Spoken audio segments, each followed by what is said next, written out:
Hello, dear listeners, and welcome back to the Relly Talks. Today, we are going to travel back more than 2,500 years to witness the birth of a movement that changed the spiritual map of the world forever. A story that begins with a prince who had everything: wealth, luxury, power, and a life most people could only dream of. Yet this prince chose to walk away from his palace, leave behind his family, and give up the crown, in search of something far more precious: the truth. That prince became the Buddha, the enlightened one. And today, we will uncover the story of the origin of Buddhism, where it began, how it spread, how it evolved, and how it continues to inspire millions of people even today. So, sit back, relax, and let's begin this journey together. Chapter 1: The World Before Buddhism. To understand the story of Buddhism, we must first understand the world in which it was born. We go back to ancient northern India, around the 6th century BCE. India at that time was not one united country. Instead, it was a land of many small kingdoms, tribal clans and republics, each with their own rulers. Wars were common, and power shifted from one hand to another. Society was divided into castes. At the top were the Brahmins, the priests who performed rituals and sacrifices. Then came the Kshatriyas, the warriors and rulers. Next were the Vaishyas, merchants and farmers.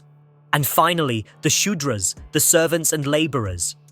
This system was rigid. Your birth determined your destiny. Religion was largely ritualistic. People believed that offering sacrifices to gods would bring blessings. But many ordinary people felt disconnected, left out from spiritual wisdom.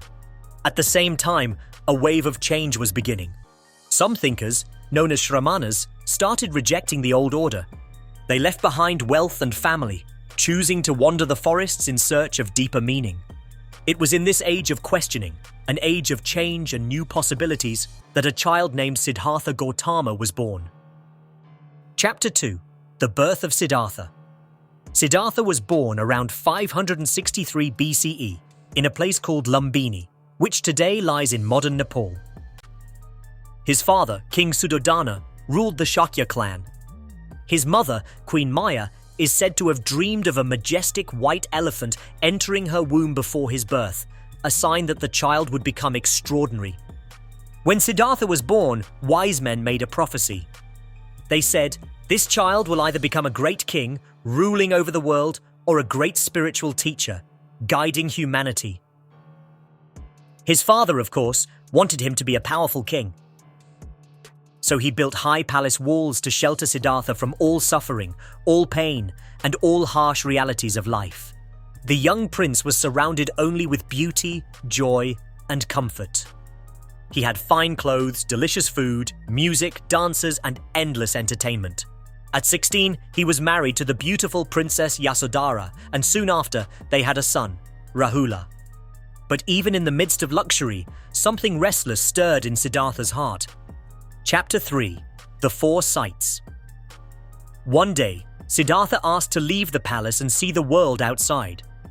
His father reluctantly allowed him to go, hoping he would only see pleasant things.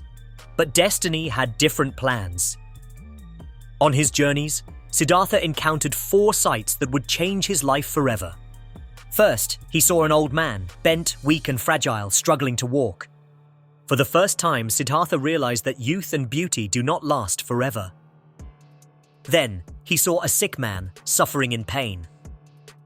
He understood that sickness can strike anyone, rich or poor, powerful or weak. Next, he saw a dead body, lifeless and still, being carried to the funeral pyre. He realized that death was the final destiny of all living beings.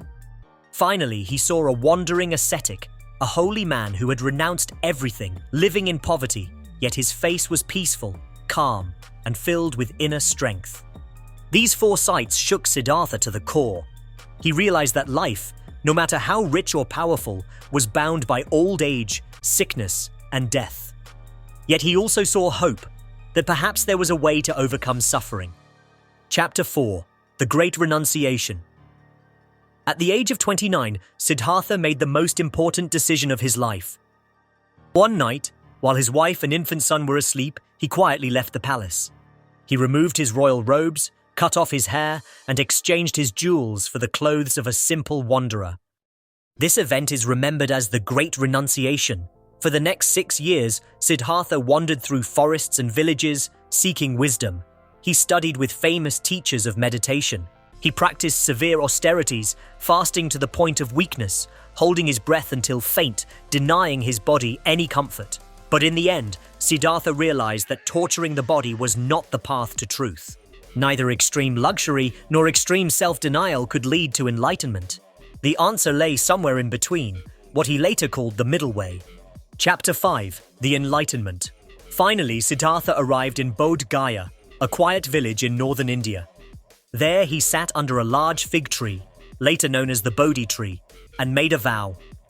"I will not rise from this spot until I have found the truth." For days and nights, he meditated deeply. He faced temptations and illusions sent by Mara, the Lord of Desire. Fear, doubt, and desire rose within him, but Siddhartha remained calm, unmoved. At last, as dawn broke, Siddhartha experienced the ultimate awakening. He saw reality as it truly is. He understood the cause of suffering and the way to freedom from it. At that moment, Siddhartha Gautama became the Buddha, the awakened one. Chapter 6. The Teachings of the Buddha. What did the Buddha discover? His wisdom can be summarized in several key teachings. First, the Four Noble Truths. Life involves suffering, pain, loss, disappointment. The cause of suffering is desire and attachment. There is an end to suffering by letting go of craving. The way to end suffering is the Eightfold Path. The Eightfold Path is a practical guide for living. Right understanding, right intention, right speech, right action, right livelihood, right effort, right mindfulness, right concentration. The Buddha also taught the importance of the middle way, avoiding extremes of self-indulgence and self-denial.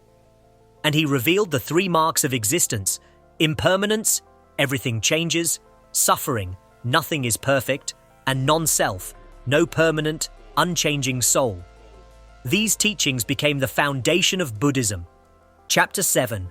The Buddha's Mission. After his enlightenment, the Buddha did not keep this wisdom to himself. For 45 years, he traveled across northern India, teaching kings, farmers, merchants, and beggars alike. He welcomed people from all walks of life, men and women, rich and poor, high caste and low caste. Everyone could walk the path to awakening. He founded a community called the Sangha, made up of monks and nuns who dedicated their lives to the practice, as well as lay followers who supported them. By the time of his death at the age of 80, Buddhism had spread across India and gained thousands of devoted followers. Chapter 8. The Spread of Buddhism across Asia.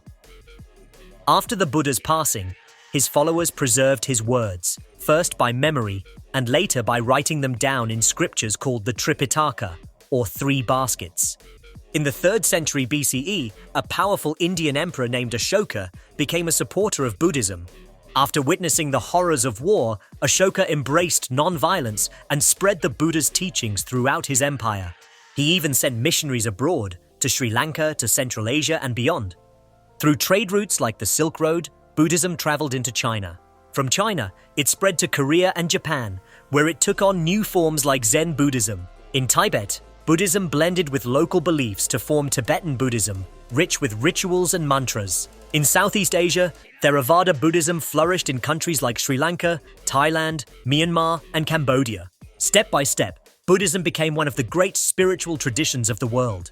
Chapter 9. Evolution of Buddhism. Over the centuries, Buddhism developed into different schools. Theravada Buddhism, the Way of the Elders, which focuses on meditation and monastic discipline. Mahayana Buddhism, the Great Vehicle, which emphasizes compassion and the ideal of the Bodhisattva, one who seeks enlightenment not only for themselves, but for all beings. Vajrayana Buddhism, or Tibetan Buddhism, which includes rituals, chants, and esoteric practices. Though different in practice, all forms of Buddhism trace back to the same root, the teachings of the Buddha under the Bodhi tree. Chapter 10. Buddhism in the Modern World. Today, Buddhism is practiced by over 500 million people across the globe. In Asia, it continues to be deeply woven into culture and society. In the West, many are drawn to Buddhist meditation and mindfulness as tools for peace of mind and mental health. Great teachers like the Dalai Lama have brought Buddhist wisdom to international attention, speaking about compassion, peace, and human unity. Buddhist principles like mindfulness, simplicity, and compassion are even being applied in psychology, education, and business today. Why has Buddhism survived and thrived for so long? Because it speaks to something universal in all of us, the reality of suffering, the desire for peace, and the hope of liberation. Closing reflection. And so, dear listeners, we come to the end of our journey. From a sheltered prince in ancient India to a global path of wisdom followed by millions, the story of Buddhism is a story of courage, compassion, and awakening. The Buddha's message was simple, yet profound. True peace does not come from wealth, power, or possessions. True peace comes from within. As the Buddha himself once said, "Peace comes from within. Do not seek it without." Thank you for joining me on this journey through history, philosophy, and spirituality. This was The Relatalks, and I hope this story has inspired you to reflect, to seek, and perhaps to walk your own path toward wisdom and peace. Until next time, stay blessed and keep seeking truth.